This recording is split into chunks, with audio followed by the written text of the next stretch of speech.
आज की रेसिपी में है फूटू की सब्ज़ी। तो इसको फूटू बोलते हैं छत्तीसगढ़ में। इसको हर जगह अलग अलग नाम से जानते हैं, कहीं पीहरी कहते हैं, कहीं खुखड़ी कहते हैं, मशरूम कहते हैं। यही देसी मशरूम है। तो इसको हमने सबसे पहले अच्छे से धो लिया है, क्योंकि ये मिट्टी में उगता है, इसलिए इसको अच्छे से धोना ज़रूरी होता है।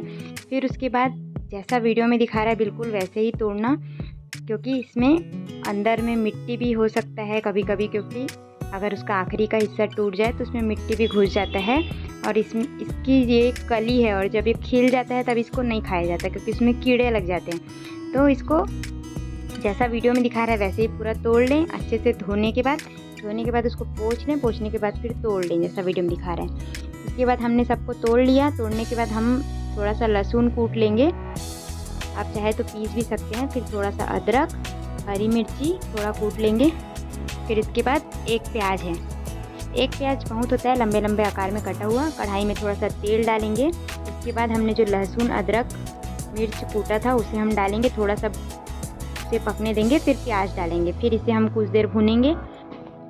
कुछ देर भूनने के बाद इसमें फूटू को हम ऐड करेंगे, जो हमने फूटू को तोड़ के रखा है। इसको तोड़ने के बाद कभी नहीं धोना, इसको पहले से तोड़ के फिर उसके बाद पोंछ के तोड़ा जाता है, क्योंकि बाद में अगर आप धोगे तोड़ने के बाद तो ये पूरा ख़राब हो जाएगा।